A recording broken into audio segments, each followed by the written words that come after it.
fake credentials look fake to me. Don't try to fool me. You're under arrest. They're valid. I identified myself. You still haven't told me what law I'm breaking. I don't need fake credentials. Fake? Come on, man. Valid. Put your hands behind your back. You want to arrest me because I'm black? That's why it seems suspicious to you? This is why you need to know your rights. Officer Brandon Keller stopped a black man in uptown Charlotte and expected a quick, easy detention. What he got instead was a calm legal challenge from an FBI special agent who knew exactly what the officer could and could not do. The stop was recorded, reviewed, and it ended up exposing a pattern the department had ignored for years. Tell me where you're watching from, and if you follow stories about abuse of authority, legal accountability, and public exposure, like the video and subscribe. This started on a Friday evening in uptown Charlotte. The area was busy. Restaurants were filling up. People were heading to dinner, leaving offices, and moving through the sidewalks like they did every weekend. Daniel Navarro was one of them. He was walking to meet a colleague for dinner. He was not hiding, running, or bothering anyone. Brandon Keller stopped him anyway. Keller had been with the Charlotte Police Department for 6 years. By that point, he already had a history. Complaint after complaint had followed him, many tied to aggressive stops and profiling concerns.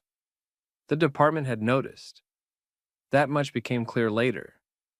But instead of removing him from patrol or treating the pattern like a serious warning, supervisors kept giving him light corrections and sending him back out. That matters because this stop did not come out of nowhere. Keller had done versions of this before. He had already learned that the department was not going to stop him in any real way. When Keller approached Navarro, he demanded identification and claimed Navarro matched a vague description. That was the reason he gave. But he did not clearly explain what crime had happened, what specific suspect he was looking for, or what Navarro had done to justify being detained. Navarro did not argue for the sake of arguing. He stayed calm and asked the right question. He asked what law he was breaking. Keller did not have a clear answer.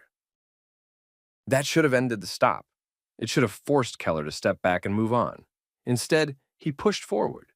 He repeated the demand for identification and acted like the stop was already justified just because he had started it. Navarro still did not give him the reaction he wanted. He did not get loud. He did not panic. He did not give Keller anything he could use later to make the stop look reasonable. He stayed controlled and kept the issue where it belonged. What was the legal reason for the detention? Then Navarro identified himself as an FBI special agent. He showed valid credentials, real credentials. That gave Keller a chance to correct himself. He could have checked them, realized he had gone too far, and ended the encounter before it got worse. He did not do that. Keller said the credentials were fake. That was the point where the stop moved from questionable to serious. A local officer had stopped a man without clear cause, failed to explain the legal basis, and then refused to accept valid federal credentials, because backing down would mean admitting he had been wrong.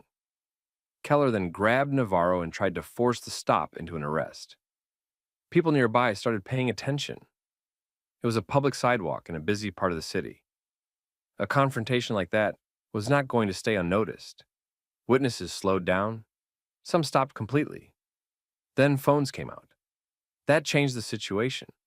Once bystanders started recording, Keller was no longer just dealing with Navarro. He was creating a record of his own conduct. His words, his tone, his lack of justification, the physical escalation. All of it was now being captured by people who had no reason to protect him. Navarro stayed composed. That was important. Keller was trying to control the scene through pressure. Navarro kept forcing the issue back to the law. He had done nothing suspicious. Keller could not explain a valid basis for detention. The credentials were real. The arrest attempt had no legal support. The more Keller pushed, the worse it looked. And this was not just about one bad decision in one moment. The reason this incident mattered so much is that Keller had already built a pattern. Internal records later showed He had received 11 complaints in 6 years. Many involved similar stops of black professionals in upscale neighborhoods. Same kind of target, same kind of setting, same aggressive approach. Supervisors had seen enough to recognize the pattern. They just had not acted in a meaningful way. That background was not visible to the crowd on the sidewalk yet, but it was already part of the story. Keller was acting like a man who had been allowed to do this before. Then Sergeant Linda Mercer arrived. She stepped into a scene that was already tense and already public. She saw Keller, Navarro, the witnesses, and the phones recording. She checked the credentials. She looked at what witnesses had captured. It did not take long to understand that Keller had stopped Navarro without a clear legal basis, and then escalated after being challenged. At that point, Keller's version was falling apart in real time. Sergeant Linda Mercer did not treat it like a misunderstanding. She treated it like a scene that needed to be checked fast and documented correctly. She looked at Navarro's credentials herself. They were valid. She listened to the basic sequence of events. She checked what witnesses had already recorded. The problem was obvious.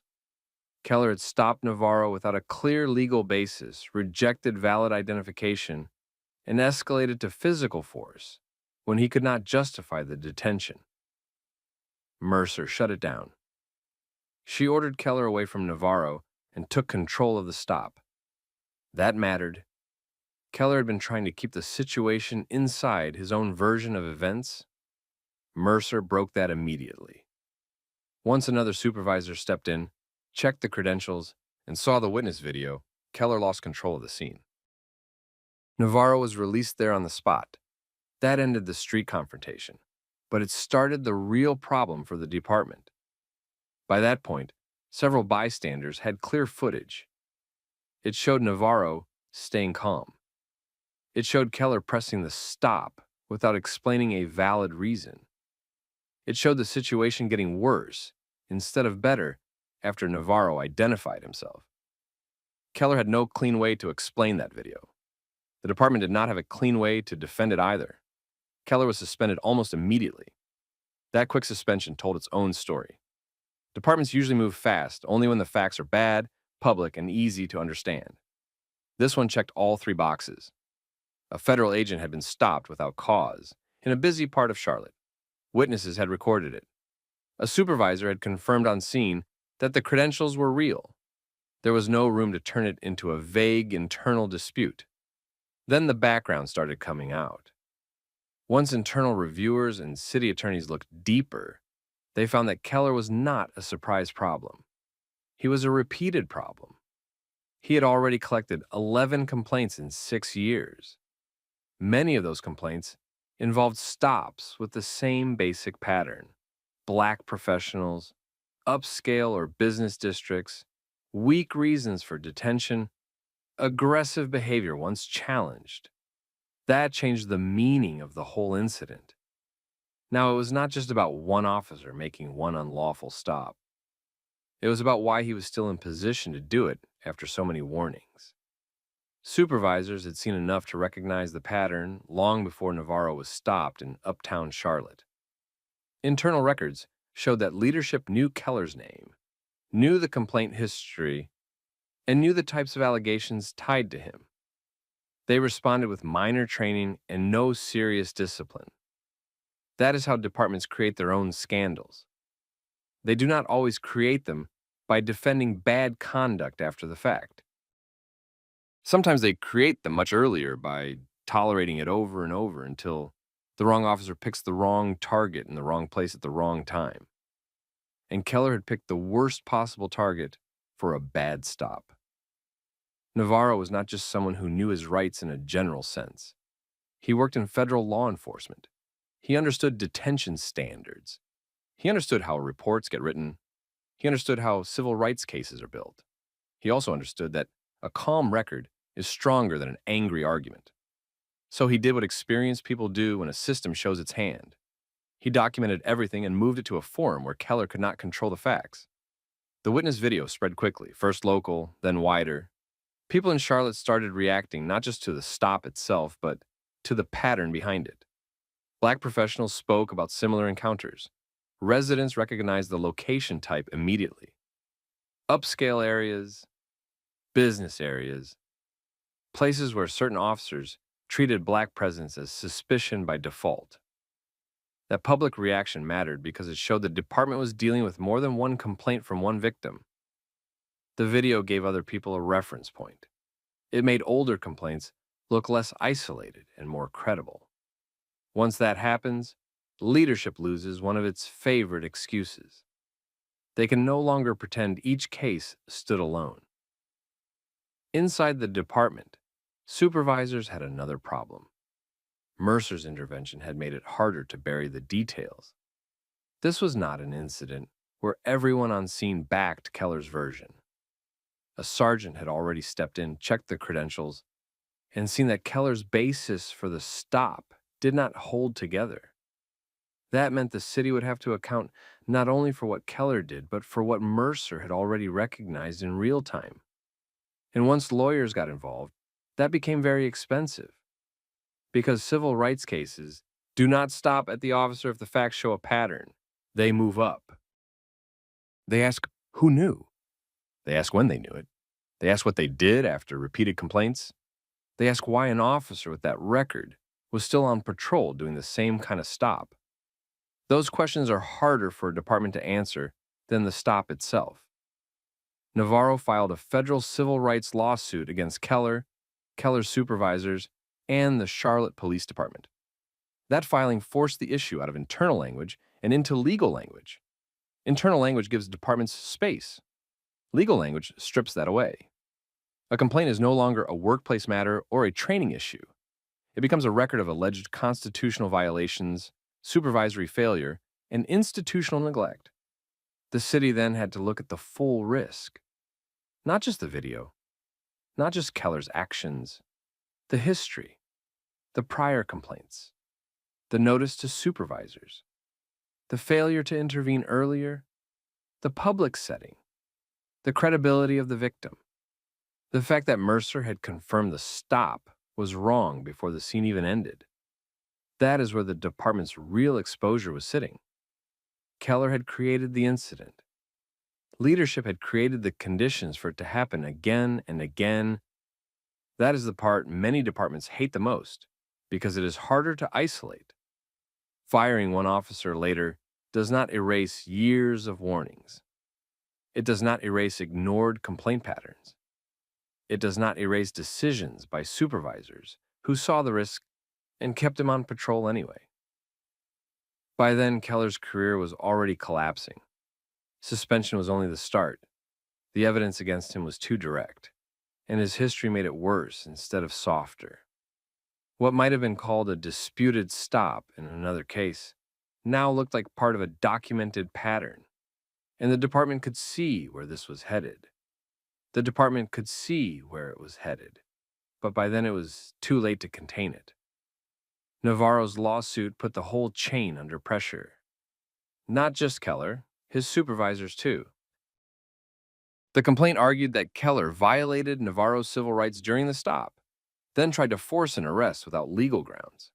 It also went after the people above him for allowing an officer with a known pattern of misconduct to stay on patrol. That second part was the real danger for the city. A bad stop by one officer is damaging. A bad stop tied to years of ignored warnings is worse. Once internal records showed Keller had already drawn 11 complaints in 6 years, the issue got much bigger than one Friday night in uptown Charlotte. The case now had a timeline. It had repeated notice. It had a pattern supervisors had every chance to address and chose not to stop in any serious way. That is how the city ended up settling. The settlement was $4 million. Cities do not pay that kind of money because of a simple misunderstanding. They pay when the facts are hard to defend, the record is bad, and the risk of going further is even worse. In this case, the city was looking at witness video, a federal agent with valid credentials, a stop with no clear legal basis, an attempted arrest that did not hold up, and a complaint history that made Keller impossible to describe as an isolated problem. Keller was fired. He also lost his certification, which ended his ability to work in law enforcement again. That part mattered. Departments sometimes remove officers quietly and leave the door open for them to land somewhere else. This case did not end that way. Keller did not just lose one job. He lost the authority that came with the badge. But the story did not stop with him, and it should not. Keller was the visible problem. The deeper problem sat above him. Supervisors had already seen enough to act. They had the complaints. They had the recurring allegations.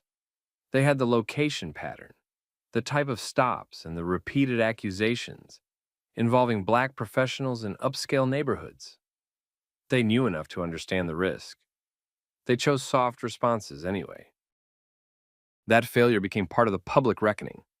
The fallout forced changes inside the department. Complaint review systems were tightened, so repeated allegations could not be brushed aside as separate, unrelated incidents. Early warning tracking was strengthened to flag officers who kept drawing the same types of complaints. Outside oversight was added so the department was not left to police its own patterns in private. Public reporting requirements were also put in place, which made it harder to bury warning signs behind internal language. That is what real pressure does. It forces systems to create records they cannot easily hide later. And this is the point people should pay attention to. Keller did not suddenly become reckless on the night he stopped Navarro. He had been given room to operate like that for years. The stop in uptown Charlotte became a scandal because it finally happened in a setting the department could not control. Wrong target, public location, witnesses recording, immediate supervisory review, federal lawsuit, financial consequences. That combination forced honesty. Navarro's role in that mattered too. He did not save himself by shouting louder than Keller. He did not try to win the moment with attitude. He stayed controlled, stayed clear, and kept the issue tied to the law. Then he moved the fight to the place where records, patterns, and accountability mattered more than one officer's version of events. That is usually where these cases are really decided. Not on the sidewalk. Not in the first report. In the record that follows. By the end of it, Keller lost his career. The city paid millions. The department was pushed into reforms it should have made long before Navarro was ever stopped. And the public got a clear view of what the real issue was. Not one bad choice by one officer on one night. A system saw repeated misconduct, recognized the pattern, and let it continue until exposure made inaction impossible. That is the lesson here. A lot of abuse survives because institutions protect it through delay, excuses, and weak internal discipline. It keeps going until somebody documents it well enough, challenges it clearly enough, and forces the cost into public view. That is what happened here. So, what would you have done in Navarro's position? Have you ever seen a situation where an official kept pushing only because they were used to nobody stopping them? Put your thoughts in the comments.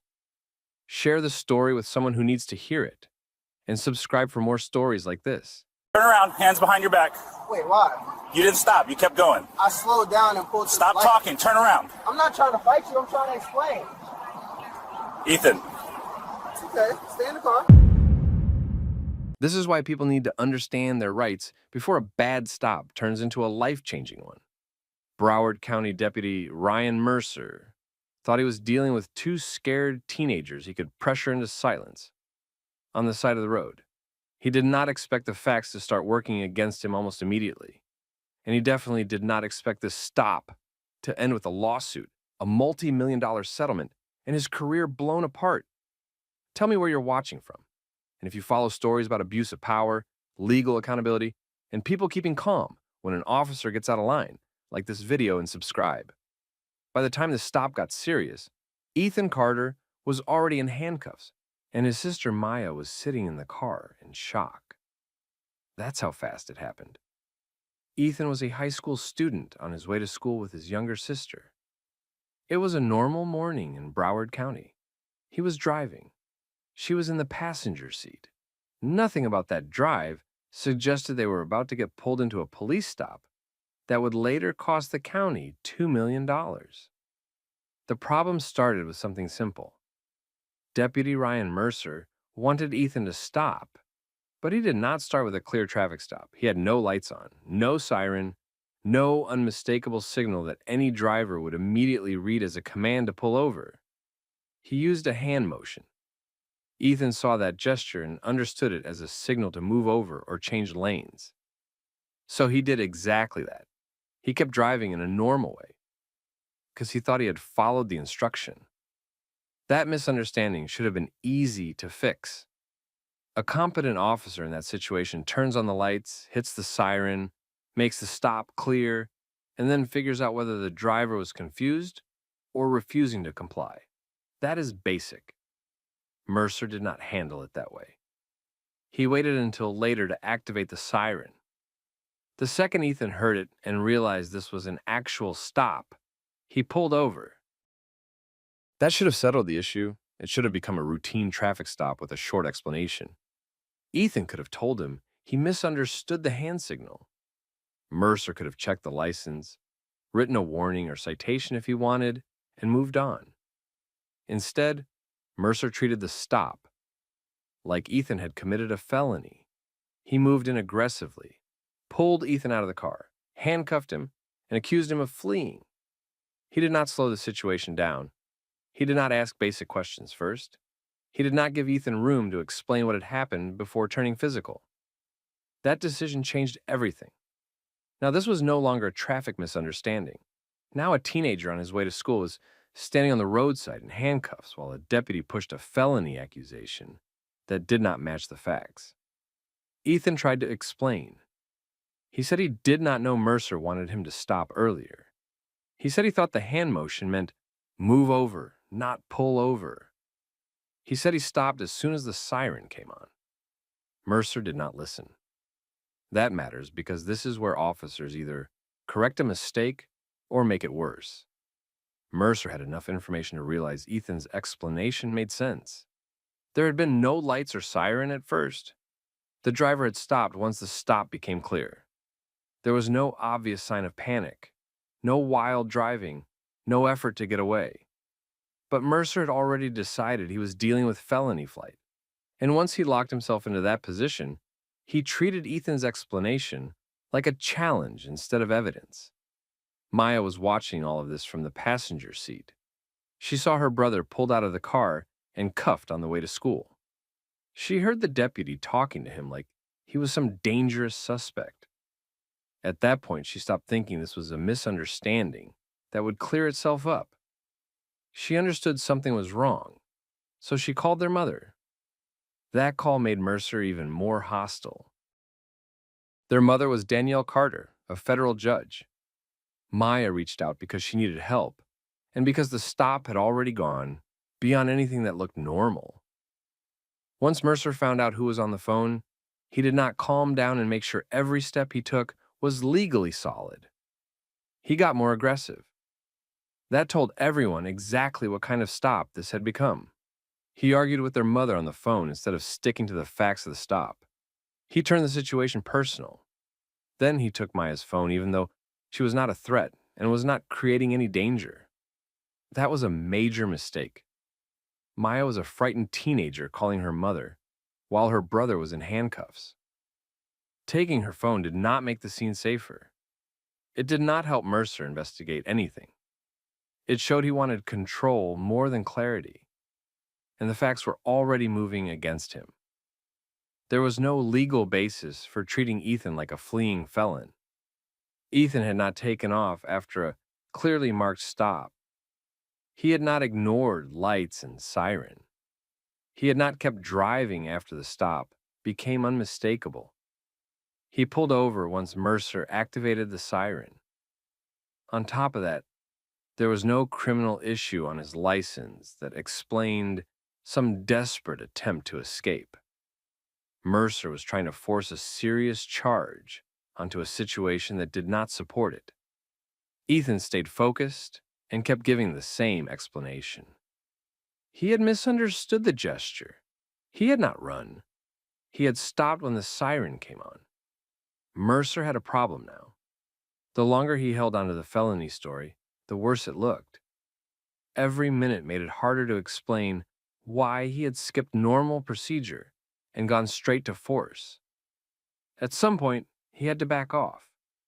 He removed the handcuffs. That move made one thing clear. Mercer could not support the arrest he had started. If Ethan had really fled from a lawful stop, that case would not disappear on the roadside after a few checks and a few minutes of pressure. Mercer had gone too far and knew it. But he still did not admit it. Instead, he wrote a citation. That was not a real fix. It was an attempt to leave the scene with something official in his hand after the felony accusation fell apart. Ethan and Maya were still left with the same reality. Ethan had been yanked out of the car, cuffed, and accused of a felony on the way to school. Maya had been frightened, cut off from her mother, and forced to watch the whole thing happen. A citation did not undo any of that. By the time the stop ended, both teenagers understood they had just been through something far more serious than an officer losing his temper for a minute. This was abuse of authority dressed up as enforcement. And Mercer had made another mistake he probably did not appreciate yet. He had created a stop that could be checked from every direction.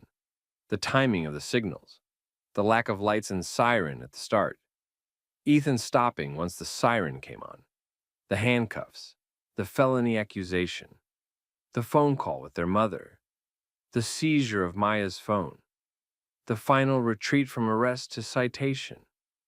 That kind of stop does not stay buried if the family has the means and the discipline to challenge it. The Carters did. Once they got home and laid out what happened step by step, this was no longer just a bad morning on the road. It was the beginning of a case that would put Mercer's decisions under a microscope and force Broward County to answer for what he did. Once the Carter family got home, they did not treat this like a bad traffic stop that would fade after a few angry conversations. They treated it like a case. That was the right move. A lot of people lose these situations before they even begin because they rely on outrage instead of structure. They tell the story emotionally, skip details, and leave room for the officer's report to become the official version. The Carters did the opposite. They started locking down the timeline. Ethan explained the drive from the beginning. He described the first moment he noticed Mercer, the hand motion, what he thought it meant, and the point when the siren finally came on. Maya filled in what she saw from the passenger seat. She described the stop from her angle, Ethan getting pulled out, the handcuffs, Mercer's tone, the phone call to their mother, and Mercer taking her phone. Their mother already knew what mattered. Not assumptions, not dramatic language, sequence. Exact actions, exact timing. What signal came first? When Ethan pulled over, what Mercer said the basis was. When the handcuffs went on, when they came off. Why Maya's phone got taken. What citation got written after the felony claim collapsed. That's how a weak police narrative starts falling apart, piece by piece. Danielle Carter also understood something else. A deputy can say a driver fled. That does not make it true. If the stop began with no lights, no siren, and only a vague hand motion, the whole legal theory gets shaky fast. If the driver then pulls over once the siren comes on, it gets even worse for the deputy. If the deputy reacts by escalating, grabbing, cuffing, and pushing a felony accusation without solid grounds, then the department has a serious problem. The family moved quickly, and they preserved everything they could. Notes, call history, the citation, their own memory while it was still fresh. That mattered because details disappear fast after adrenaline wears off. People start rounding things off.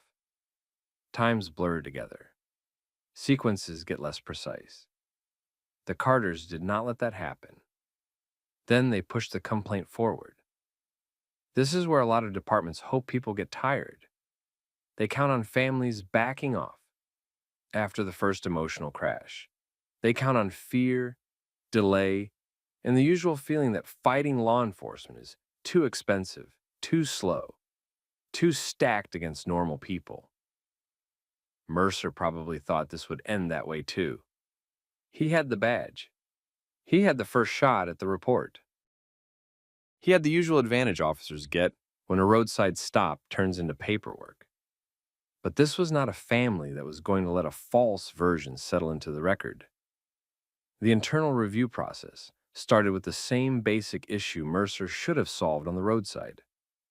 What exactly made him think Ethan had committed felony fleeing?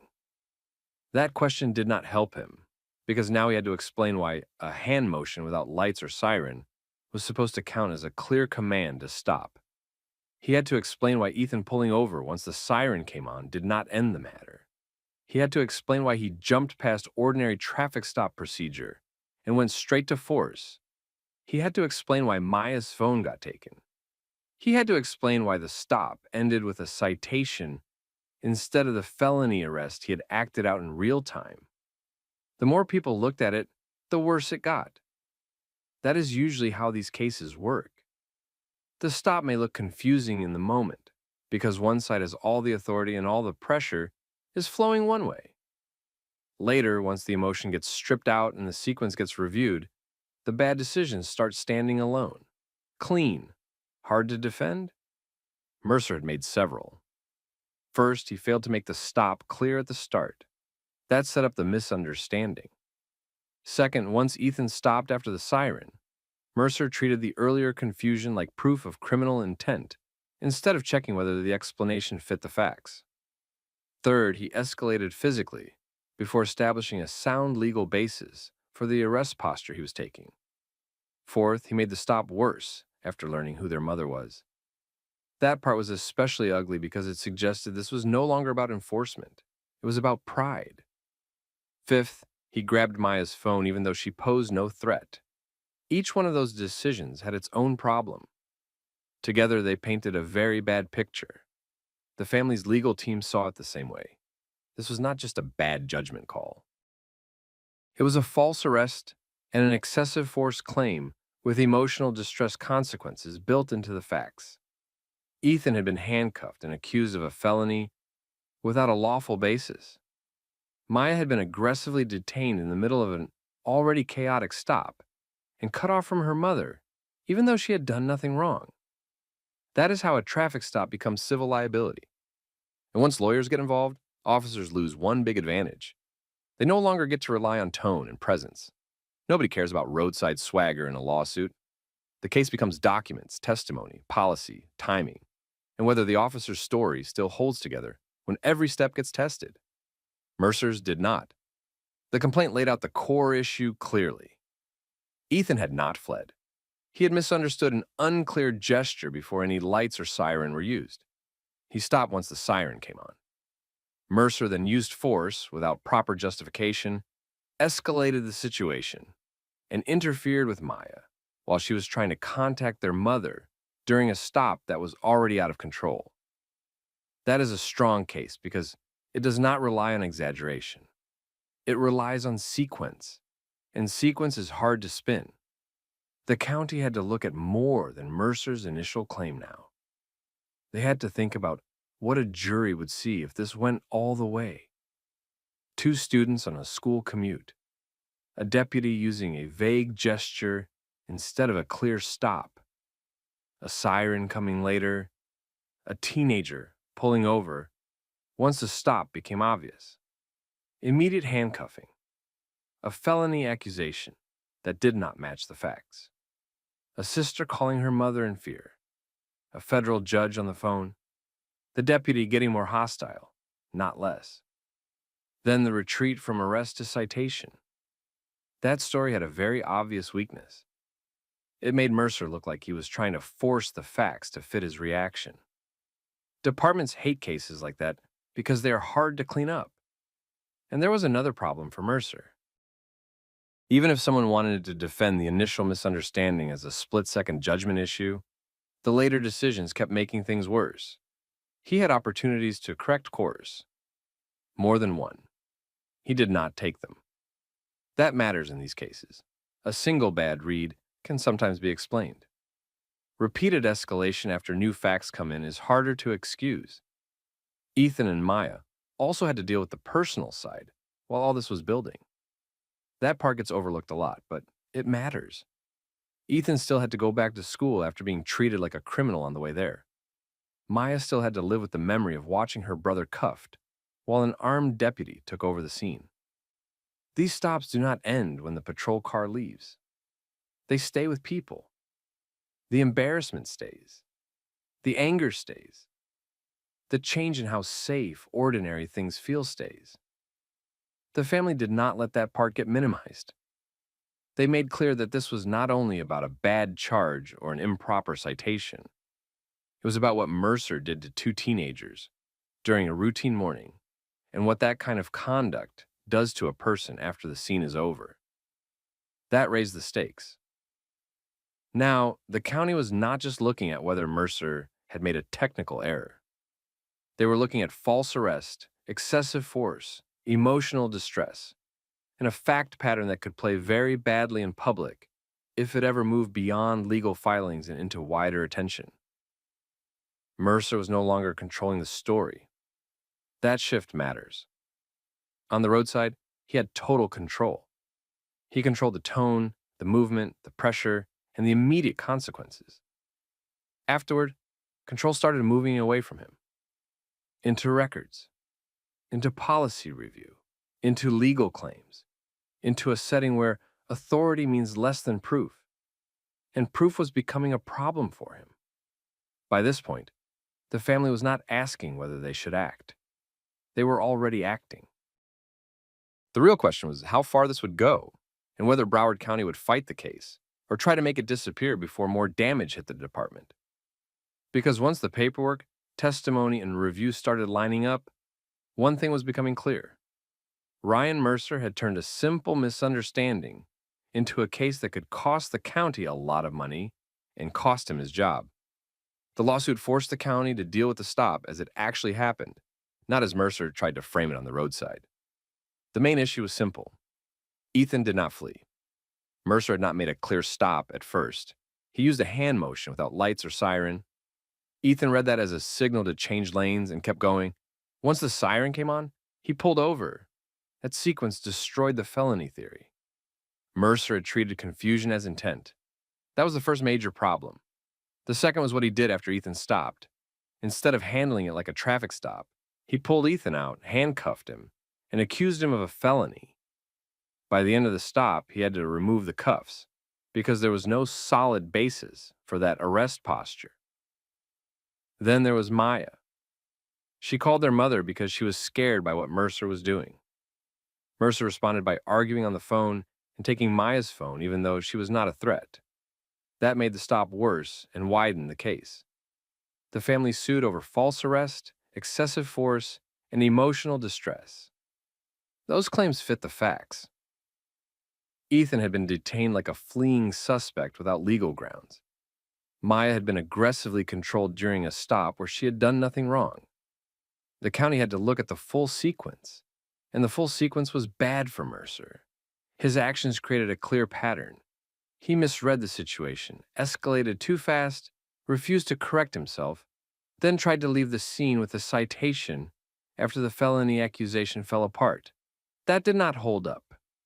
The case ended with a $3 million settlement for Ethan and Maya. Mercer was fired for gross misconduct. That outcome settled the core issue. Ethan was not a student who ran from police. He was a student wrongly arrested after a deputy turned a misunderstanding into a power move. Maya was not just standing nearby. What Mercer did to her counted too. The settlement closed the legal case, but it also made the result public, in the only way that really matters in cases like this. The county paid $3 million to Ethan and Maya Carter. That number mattered because it showed the case was serious. This was not treated like a minor stop or a small judgment error. The county was paying for false arrest, excessive force, and the harm Mercer caused both teenagers during a routine school drive. Mercer was also fired for gross misconduct. That ended the other argument too. He was not leaving this as a deputy who made a tough call under pressure. He lost his job because his conduct could not be defended once the facts were reviewed in order. For Ethan, the result corrected the record. He was never a fleeing suspect. He was a student who misunderstood an unclear hand motion, stopped once the siren came on, and got treated like a felon by a deputy who refused to slow down and assess the situation properly. For Maya, the outcome mattered because what happened to her was recognized as part of the abuse, not some extra detail around Ethan's stop. She was frightened, aggressively controlled, and had her phone taken even though she was not a threat. That is what made this case bigger than one bad stop. Mercer had all the power at the start. He had the badge, the roadside control, and the ability to force his version in real time.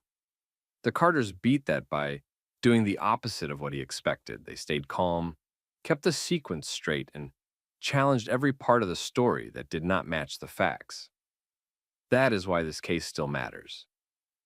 A deputy tried to turn confusion into felony flight. He tried to use force to hold that version together. He failed because the timeline was clear, the family acted fast, and the law did not support what he did. That is the lesson here. Knowing your rights does not always stop abuse in the moment, but it can stop abuse from becoming the official story afterward. What would you have done if you were Ethan or Maya in that car? Put your thoughts in the comments. Share the story with somebody who needs to hear it, and subscribe for more stories like this. What's the reason? We got a call, and I assume you're too A suspicious. call for what exactly? What did you personally observe? Sir, you're under arrest for not cooperating. Hands behind your back. This is a picnic. You're doing this because I wouldn't just say. This is why people need to understand their rights before a police encounter gets out of control.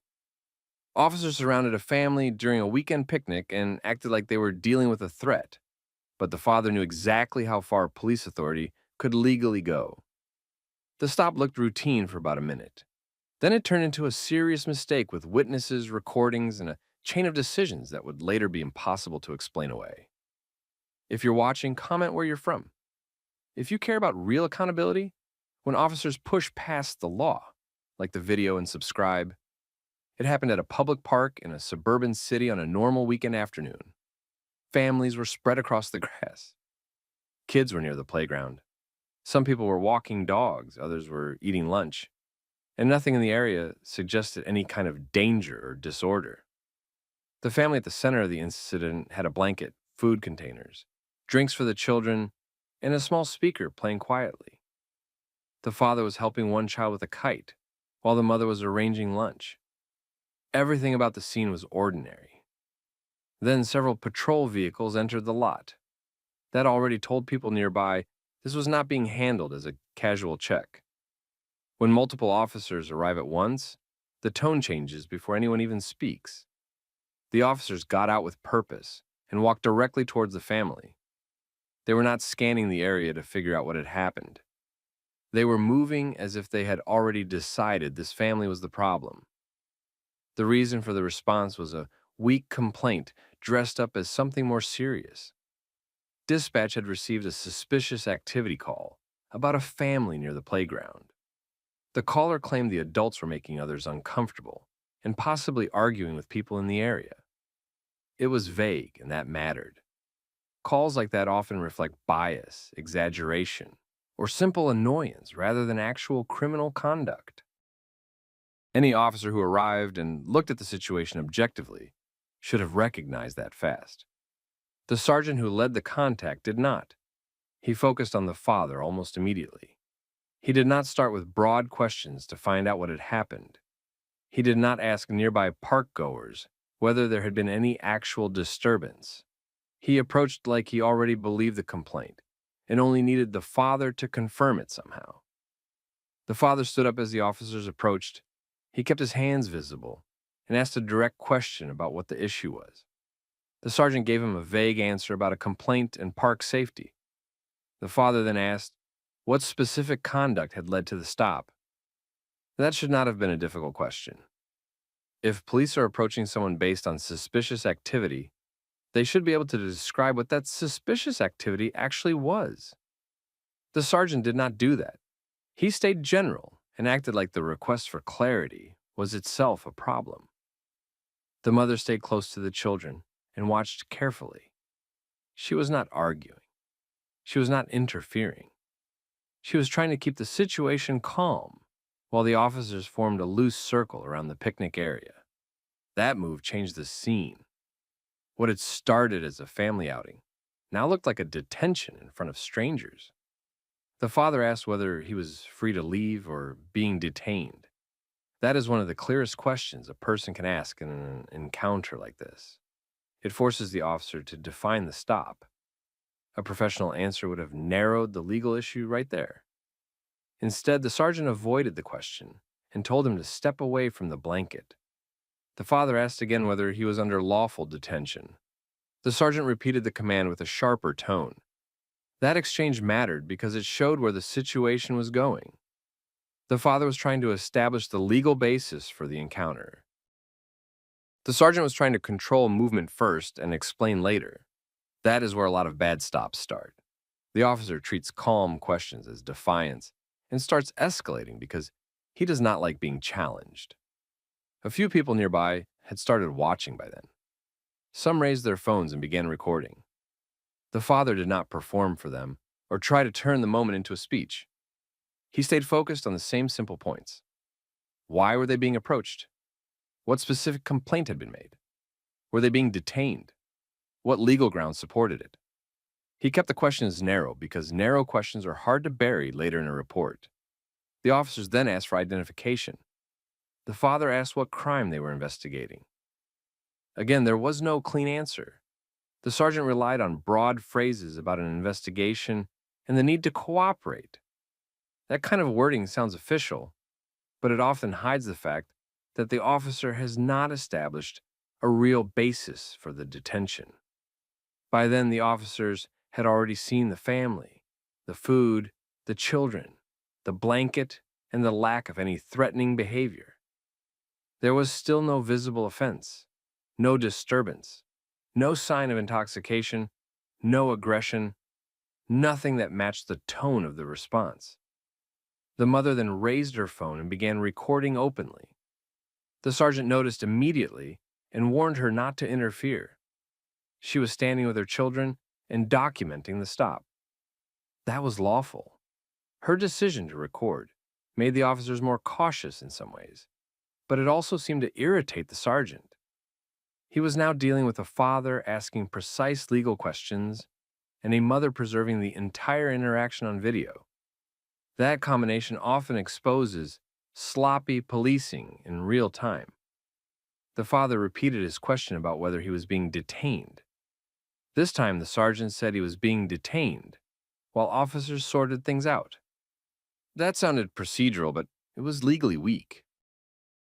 Police cannot detain someone just to sort things out unless they can point to facts supporting reasonable suspicion of a crime.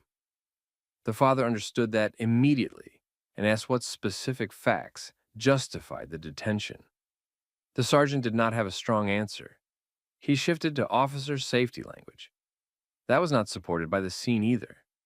The father had not threatened anyone. He had not reached into pockets, made sudden movements, or tried to leave.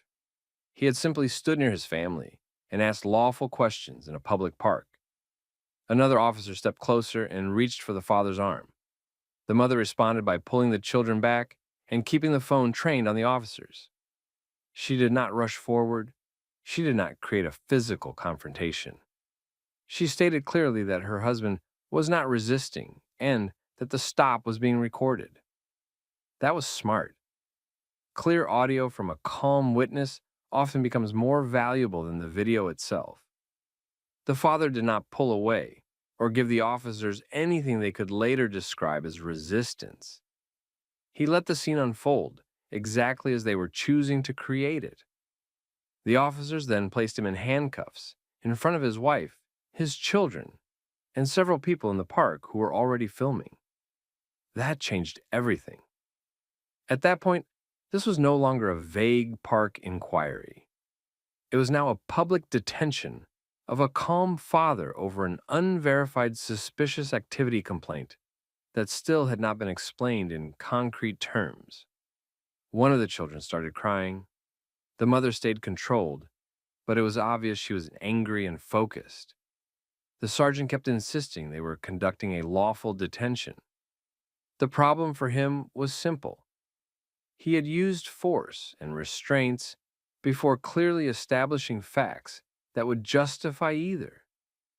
By then, the officers still believed they were in control of the stop.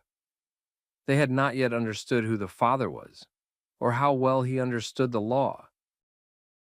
They also had not thought far enough ahead to realize what multiple recordings, witness statements, body camera footage, and dispatch logs were going to look like once those pieces were reviewed together.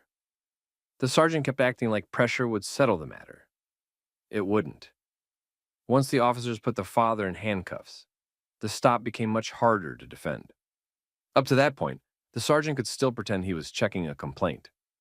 After the cuffs went on, every decision had to match a real legal basis. That was where the problem started getting serious. If you're watching, comment your city. If you want more stories about bad stops and real accountability, like the video and subscribe. The father stayed calm. He did not argue for effect. He kept asking the same direct questions. Was he under arrest or only detained? What specific crime were they investigating? What facts gave them grounds to handcuff him in front of his family? The sergeant did not answer clearly. He kept using broad phrases about an investigation and officer safety. That was weak. The officers had arrived to a family picnic, not a fight, not a threat, not a crime in progress. The wife kept recording. She said clearly that her husband had not resisted and that officers still had not identified an actual offense. A couple of people nearby recorded from different angles. That mattered because the scene was now documented from several sources, not just police body cams. The sergeant then had another officer move the father away from the blanket and closer to the patrol cars. That made the detention look even worse. The children were already upset, and now they were watching their father being separated from them over a complaint nobody could explain properly. The father kept pressing the same point.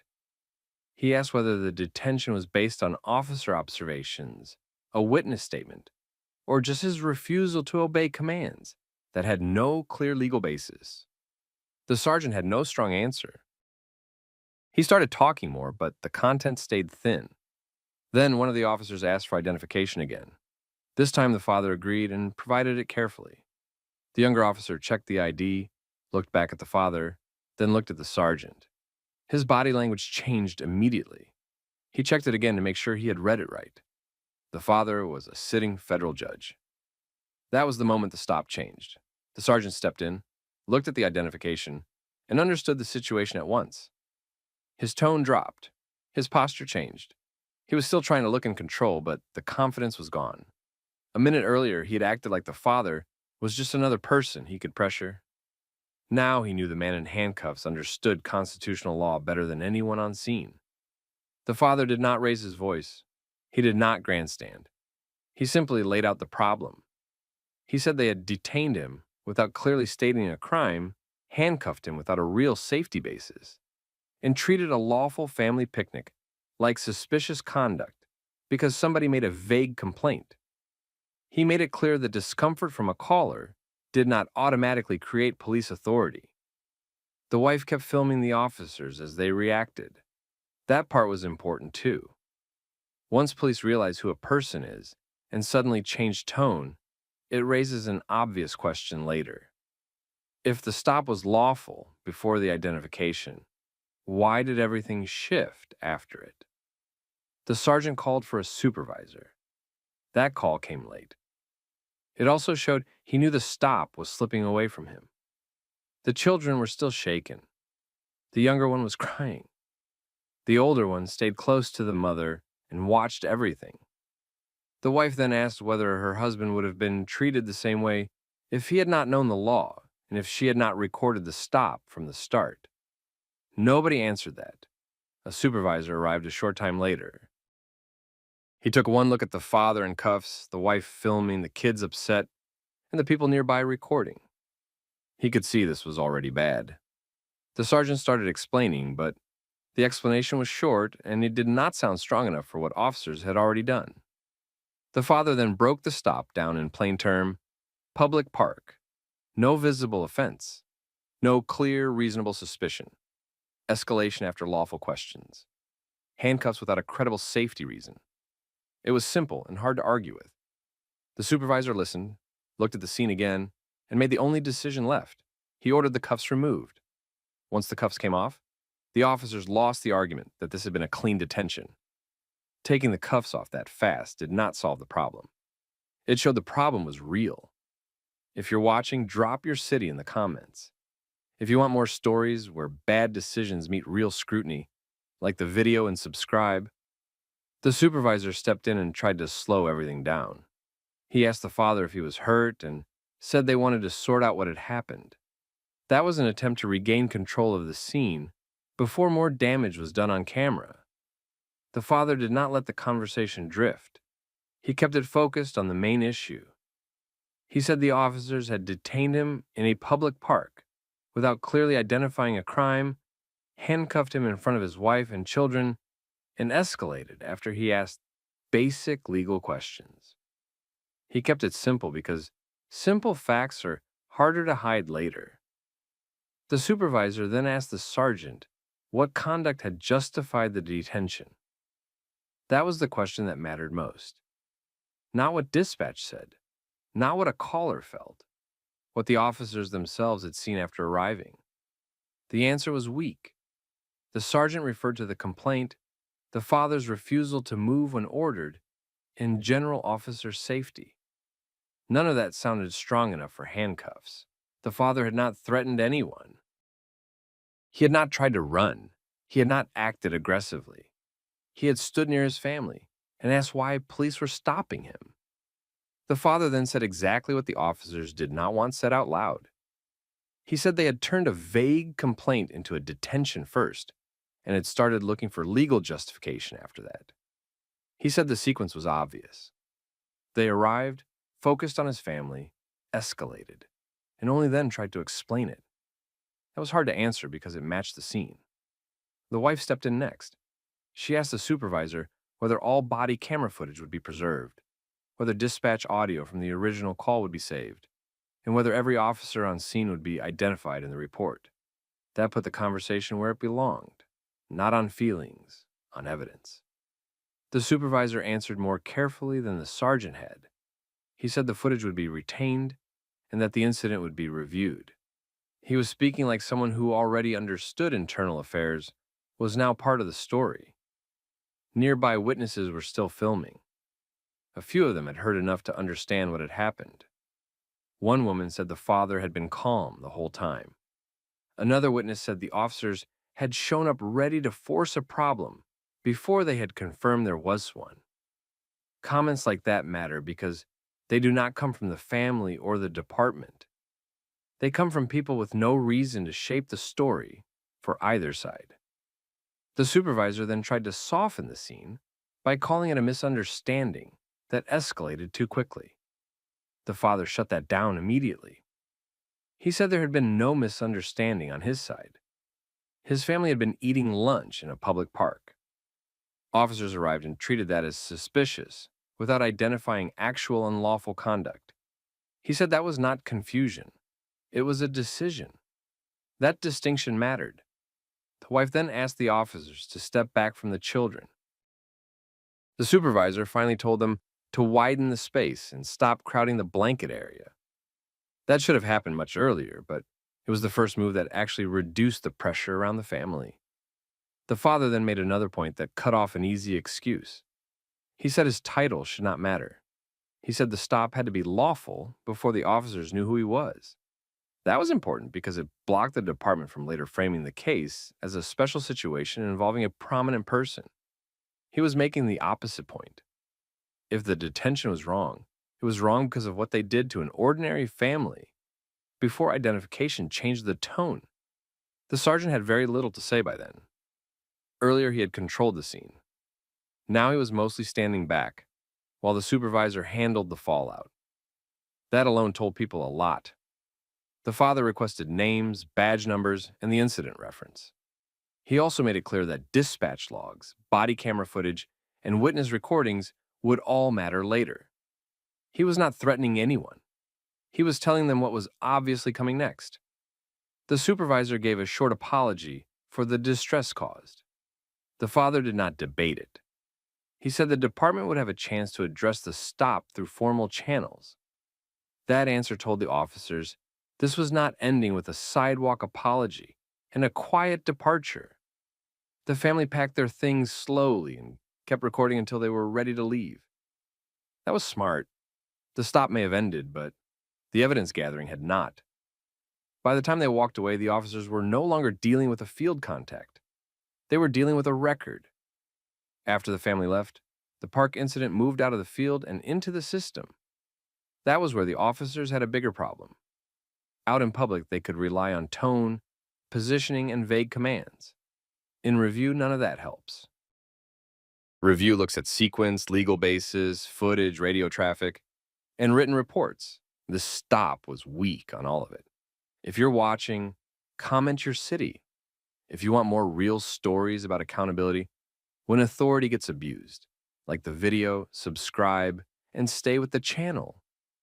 The first issue was the call itself. Dispatch records showed a vague, suspicious activity complaint, not a report of violence, theft, threats, or trespassing.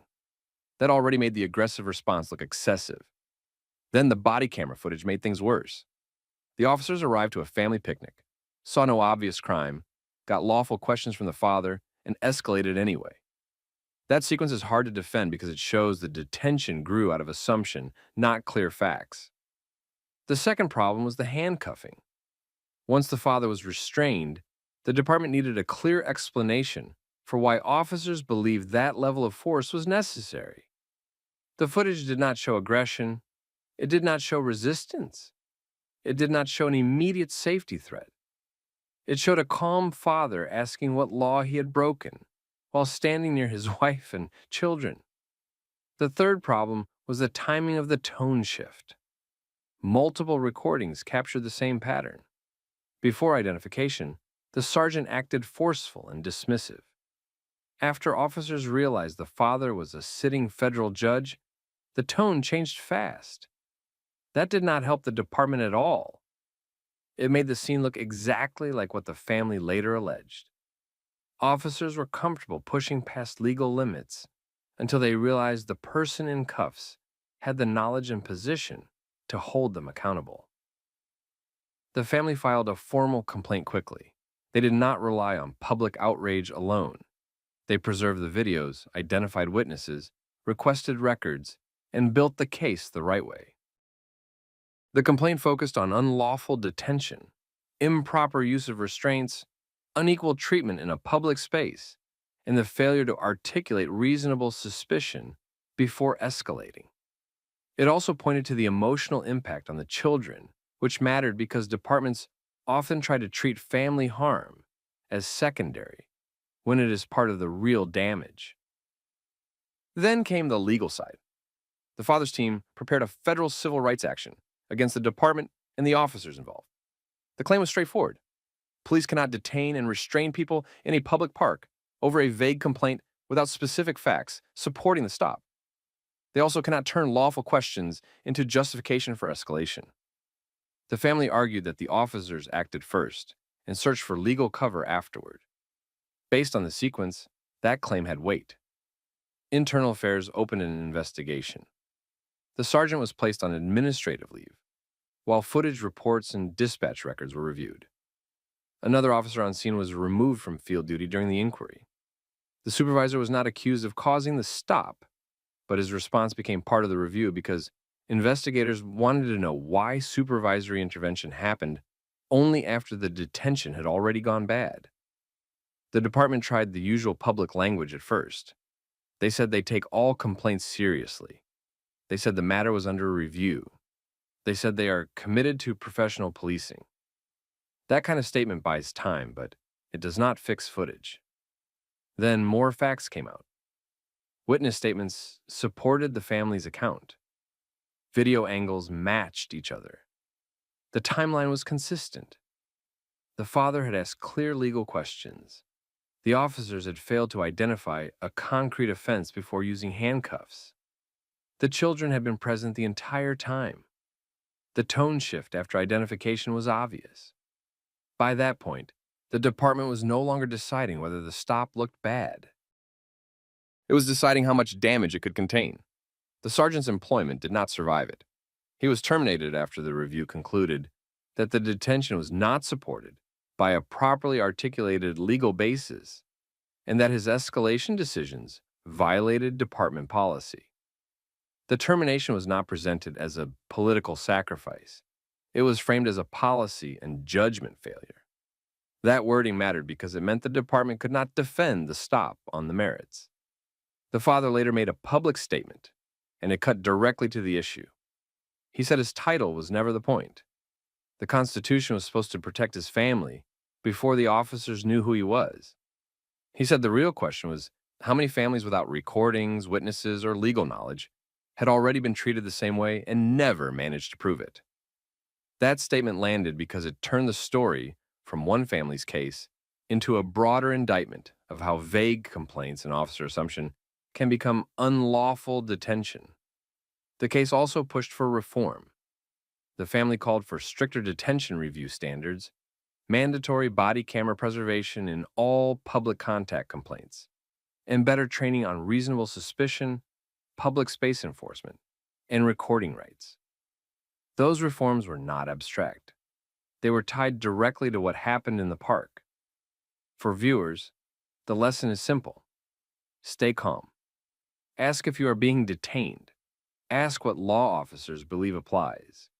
Do not physically resist. Record if local law allows it. Keep your hands visible. Try to get badge numbers, unit numbers, witnesses, and timestamps. Do not argue in circles. Make officers define their actions clearly. That helps in the moment, and it helps even more later. This case started with a family eating lunch in a park. It turned into a detention because officers treated discomfort and assumption like legal authority. Then the entire thing collapsed once the facts had to stand on their own. That is how bad stops unravel. Not because officers suddenly become honest, because footage, timing, and clear facts leave them nowhere to hide. If you want more stories about abuse of authority, legal accountability, and the moments where power flips back to the people who know their rights, subscribe and stay with the channel. Hands up, don't move. Who are you and what are you doing out here? I'm waiting on someone. Why you You're asking? stalling. You're acting like you got something to hide. I'm acting like a normal person who waits for something. You're in cuffs until I figure you out. You just did damage you can't undo. What happens when a high-stakes narcotic sting is ruined not by a criminal but by a fellow officer? A patrol cop let bias take over, targeted a black undercover FBI agent, and exposed him in the middle of an active operation. This was not a small mistake. It wrecked a federal case, put an agent in danger, and turned into the kind of lawsuit that ends careers. Tell me where you're watching from. And if you like stories about abuse of power, getting exposed and punished, like the video and subscribe. This one deserves your attention. The man at the center of it was FBI Special Agent Andre Carson. At the moment everything went wrong, Carson was sitting in a gray sedan near a line of warehouse units on the south side of the city. He had been undercover for months inside a narcotics network that moved fentanyl and cocaine across county lines. That night was supposed to be the final step before takedowns. A controlled buy was underway. Surveillance teams were in place. Local narcotics units were monitoring. Federal agents were waiting for the deal to move far enough to lock in the larger case.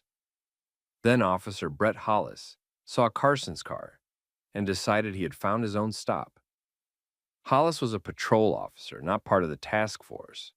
He was the kind of officer who wanted activity on every shift and attention after every arrest. Supervisors liked his numbers. They ignored the complaints that followed him.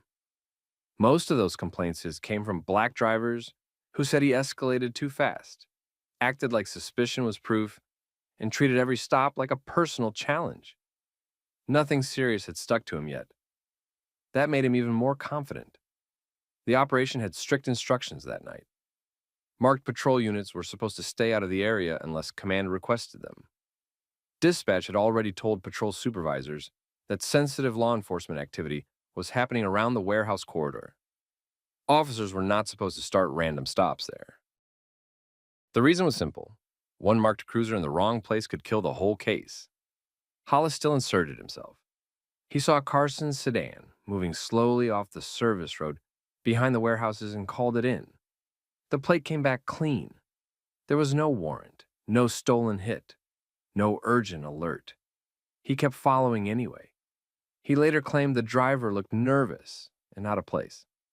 That explanation fell apart later because Bodycam and dispatch logs showed he had nothing concrete when he decided to act. Carson noticed the patrol vehicle almost immediately. He could not handle the stop the way an ordinary federal agent would.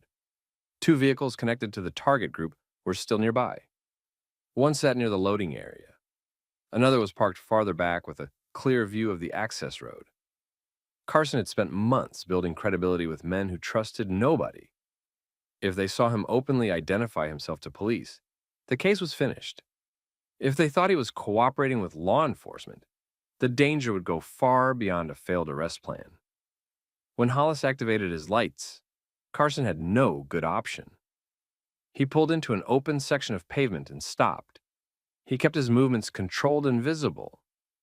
He tried to speak in a way that would alert a trained officer without exposing himself to the suspects who were still close enough to watch. He used phrases that should have made Hollis pause and reassess. He tried to slow the stop down. Hollis did the opposite. He came out hard and treated the scene like a felony takedown. He shouted commands, closed distance too quickly, and pointed his weapon at Carson before he had any real understanding of what he was interrupting. His body cam later showed that he was not investigating by that point. He had already decided what Carson was supposed to be. That decision mattered. Carson was a black man in an unmarked sedan in an industrial corridor after dark. Hollis saw that and built the rest in his own head. He did not see the operation. He did not see the possibility that another officer might be working. He did not see the tactical signs that the area was under active surveillance. He saw somebody he wanted to dominate in public. Carson tried again to get him to slow down. He told him, carefully, that this stop was creating a serious problem. He tried to direct Hollis toward checking with a supervisor.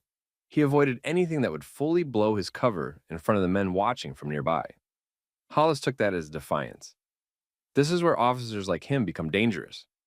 They stop listening because they think control is the same thing as being right. Once that switch flips, everything becomes non-compliance. Every word becomes attitude. Every hesitation becomes guilt. Inside the command post, people were already realizing what was happening.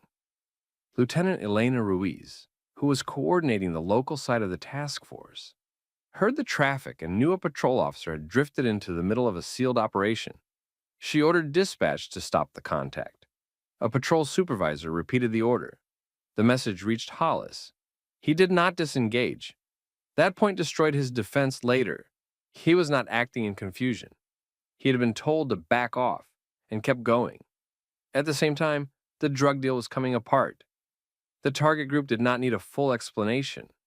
They only needed to see their supposed buyer pinned down in headlights by a marked officer. One vehicle started moving out of the lot. Another cut away from the warehouse side and headed toward the main road. Surveillance units called out movement over the radio. Within seconds, the controlled buy was dead. Carson was still trying to manage 2 disasters at once. He had to survive an aggressive stop without giving the suspects a clean answer about who he was. Hollis kept pressing. He ordered Carson out of the vehicle. He ignored the warning signs in front of him. He ignored command. He ignored the possibility that he was about to destroy months of work. Then he got close enough to see equipment under Carson's jacket line. A careful officer would have paused there. Carson was not carrying himself like a street dealer. His setup did not match the picture Hollis had created. That should have forced a reset. Hollis doubled down instead. That is what pride looks like, when a man realizes he may be wrong but refuses to admit it. He escalated because backing off would have meant admitting he had made a bad stop. He cared more about winning the moment than understanding it. By then, the suspects had seen enough. The buyer they had been testing for months was now being treated like a criminal by uniformed police. Carson knew the case was gone. He also knew his face, his vehicle, and his value as an undercover agent were probably gone with it. Hollis moved in to put him in cuffs. That was the moment a patrol officer destroyed a federal narcotics operation, exposed a fellow law enforcement officer, and started the chain of events that would end his career. Hollis pulled Andre Carson out of the sedan and forced him onto the pavement while the operation died around them. That was the real damage. Not just the handcuffs, not just the public humiliation. The suspects were watching a man they believed was a drug buyer get handled by uniformed police like he was dirty. In undercover work, that kind of scene does not create confusion. It creates certainty. Carson was burned. The surveillance team reported the first exit almost immediately. One target vehicle left through the rear access road. A second moved toward the highway. Then the communications line got worse. The primary seller had stopped answering. The courier phone went dark. A spotter vehicle that had been sitting 2 buildings over disappeared. Months of work started collapsing in less than a minute. Carson was on the ground trying to protect what little he still could. He told Hollis as carefully as he could under the circumstances that he was interfering with an active law enforcement matter. He told him to get a supervisor to the scene. He tried to keep his words narrow because every extra detail made things worse if the suspects were still close enough to hear. Hollis kept pushing. His body cam later showed the problem clearly. He was not controlling a dangerous suspect. He was performing authority. He repeated commands Carson was already trying to follow. He spoke over him. He treated every attempt to slow the encounter as resistance. That is what made the footage so bad for the department later. The tone did not look professional, it looked personal. Then Lieutenant Elena Ruiz arrived. She came in fast, identified Carson, and ordered the cuffs off immediately. The recording captured the moment Hollis realized he had stopped the wrong man. He did not switch into concern. He did not ask what he had interrupted. He did what officers like him always do first. He defended himself. He said Carson had been suspicious. He said he was doing his job. He said nobody told him enough. That excuse was already dead. Dispatch logs showed he had been warned before the stop got aggressive. Radio audio showed a supervisor telling him to disengage. The task force command channel had already flagged the area as sensitive. Hollis had all the information he needed to back off. He chose not to. Ruiz was not subtle about what had just happened. She told him he had blown an active operation. She told him targets were already fleeing. She told him to stop talking and get out of the way. Carson got to his feet, but the damage was done. The men he had spent months getting close to were gone. So was the case structure built around him. That night should have ended with coordinated arrests, sealed evidence, and search warrants. It ended with frantic recovery work. Teams tried to pick up what they could. Highway units searched for vehicles that had already split in different directions. Surveillance reviewed last known movements. Analysts started freezing numbers tied to the target phones. None of it fixed the core problem. Leon Voss, the main target, had been cautious for years. Once he saw signs that law enforcement pressure had touched his circle, he adapted fast. By sunrise, stash locations were being cleared out. Burner phones were gone. One rented warehouse was emptied before a warrant team could get to it. The task force did not just lose a buy. They lost momentum, access, leverage, and the one undercover lane that had gotten them inside the organization. Carson paid the price first. He went straight from the scene into debriefing. Federal supervisors needed to know what the suspects had seen, what names had been used, what locations were now compromised, and whether he could safely stay in the field. The answer was obvious. He was done undercover in that case, probably done in that region for a long time. His face had been exposed in the worst possible context. Not as a police officer in a planned takedown, as a man being detained by uniformed patrol in front of criminals. People outside that work never understand how much that costs. An undercover identity is not a jacket you put on and take off. It takes months to build, sometimes longer. One careless patrol stop can wipe out years of credibility in one shot. Carson was furious, but not sloppy. He gave a clean statement. He documented every warning he had tried to give Hollis. He identified the exact point where the suspects would have understood the operation was compromised. He also made clear that this was not random bad luck. Hollis had no legal reason to force that stop into a takedown. He acted on an assumption, then escalated because he did not want to be challenged. Inside the local department, the reaction split almost immediately. The narcotics people were livid. They knew what had been lost. They had spent months supporting that case, coordinating with federal agents, and waiting for the operation to mature. To them, Hollis was the guy who stormed onto a chessboard, knocked over the pieces, and then acted like he deserved credit for showing initiative. Patrol leadership took a different tone. They started softening the language before the first reports were even finalized. The phrase they liked was miscommunication. That word showed up fast, too fast. It gave them cover. Miscommunication sounds procedural. It sounds shared. It spreads blame across the room. It avoids the real question, which was why Hollis saw a black man in an unmarked car and rushed to treat him like a felony suspect, even after multiple warnings told him to stop. Carson noticed that shift immediately. He also noticed something worse. Some people wanted him to help bury it. He was told the department needed time to review the evidence. He was told interagency relationships mattered. He was told everybody on the law enforcement side needed to avoid emotional reactions. That kind of language always means the same thing. They want the injured person to stay calm while the institution builds its escape route. Carson did not play along, but he was still boxed in for the moment. He had to protect federal procedures. He had to wait for official reviews. He had to sit through meetings where people talked about communication breakdowns instead of saying what happened plainly. A patrol officer ignored orders, profiled the wrong man, and wrecked an active operation. That was the truth. Everybody in the room knew it. Some were just more willing than others to say it. Then the footage started getting reviewed in full. That changed the temperature. Because once command saw the body cam next to dispatch audio and task force logs, the story got harder to smooth over. Hollis had not walked into a confusing scene and made an understandable mistake.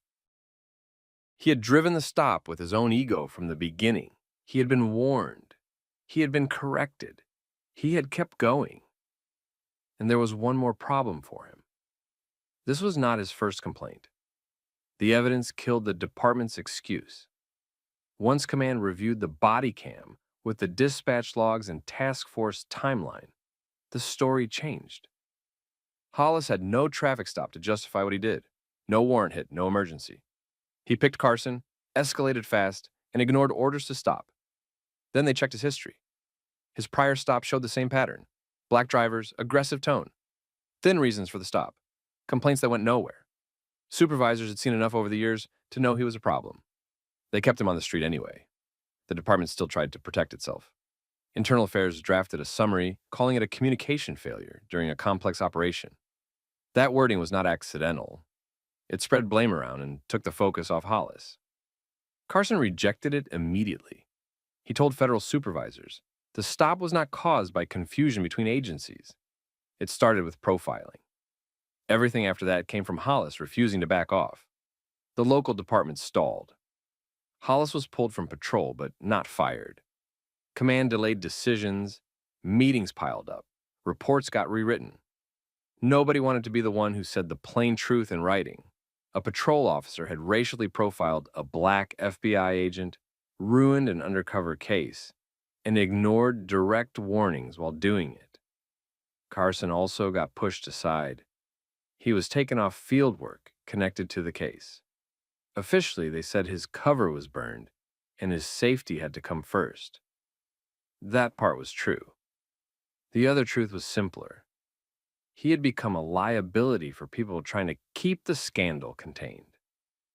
The narcotics case collapsed for good in the weeks after the stop. Leon Voss disappeared. Phones went dead. One storage site was cleared out before a warrant team reached it. Informants stopped calling back. The task force did not lose one transaction. They lost the case structure they had spent months building. That loss had a price. The failed sting burned surveillance work, overtime, informant payments, technical resources, and seizure plans. The cost climbed into the millions once the city counted wasted case development and the lawsuit risk that followed. Then Carson made the move that ended any chance of a quiet cleanup. He hired civil rights attorney Dana Mercer. Mercer treated the case exactly the way the department feared. Not as one bad stop, as a chain of misconduct, profiling, operational recklessness, supervisory failure, cover-up language after the fact. She moved fast. She demanded Bodycam, CAD logs, radio traffic, briefing records, stop data, prior complaints, training files, and internal drafts. She wanted to know what Hollis knew, when he knew it, and why the department kept softening the language. Depositions made it worse. Supervisors had to explain why Hollis stayed engaged after being told to disengage. Internal affairs had to explain why early reports avoided the profiling issue. Command staff had to answer for years of ignored warning signs in Hollis's record. Hollis stuck to the same defense. He said Carson looked suspicious. He said he acted decisively in a dangerous area. That did not hold up because the recording showed he kept escalating after he had reasons to stop. Then he gave the answer that finished him. During sworn testimony, Hollis said he thought Carson was trying to manipulate the stop the way offenders often do. That line exposed the whole mindset. He had already placed Carson into a category before he knew who he was. After that, everything Carson said was filtered through that assumption. By that point, the city understood it had a serious problem. The stop could no longer be explained away as a patrol mistake. The record showed pattern. The footage showed escalation. The transcript showed ignored warnings. Carson had the evidence, the discipline, and the lawyer to force all of it into the open. And now the department had to decide whether it wanted to keep protecting Hollis or save itself. The city did not defend Hollis all the way through trial because the evidence was too bad. The body cam hurt him. The dispatch records hurt him more. The task force logs made it worse. He had been told to disengage and stayed in the stop anyway. That point never went away. The lawsuit ended in a major settlement. Carson's legal team argued that the stop cost him more than public humiliation. It destroyed months of undercover work, damaged his future operational use in that region, and put him at risk in front of narcotics targets. The city understood a jury would not like that story. A black FBI agent gets profiled by a local patrol officer. A federal case gets wrecked. And then the department tries to call it miscommunication. That was not a trial they wanted, so they paid. The exact number became a headline because it was large enough to embarrass everyone involved. Bigger than most people expected. Big enough that local media stopped treating the case like an internal dispute and started calling it what it was, a preventable disaster. Hollis did not survive it. First, he was suspended. Then the department moved to terminate him. His past complaints came back into the record. His stop history got reviewed in full. His sworn testimony made him look worse, not better. He had no strong defense left. He lost his job. And after that, he lost his law enforcement certification. That was the real end. Getting fired is one thing. Losing certification means the career is dead. His supervisors did not walk away clean either. 2 command staff members were forced out after the report language, and delayed response came under review. Internal affairs took heat for trying to soften the facts. Patrol leadership got hammered for years of ignored warning signs in Hollis's record. The department had spent too long protecting a problem officer because his numbers looked good on paper. That habit got expensive. Carson never got the case back. Leon Voss stayed gone long enough to break the operation for good. Other investigators eventually picked pieces of the network apart through separate cases, but the original federal sting was finished the night Hollis made that stop. Months of work were gone. Carson's cover was gone. That part could not be repaired by any settlement. What Carson did get was public vindication. He refused to let the department write the story for him.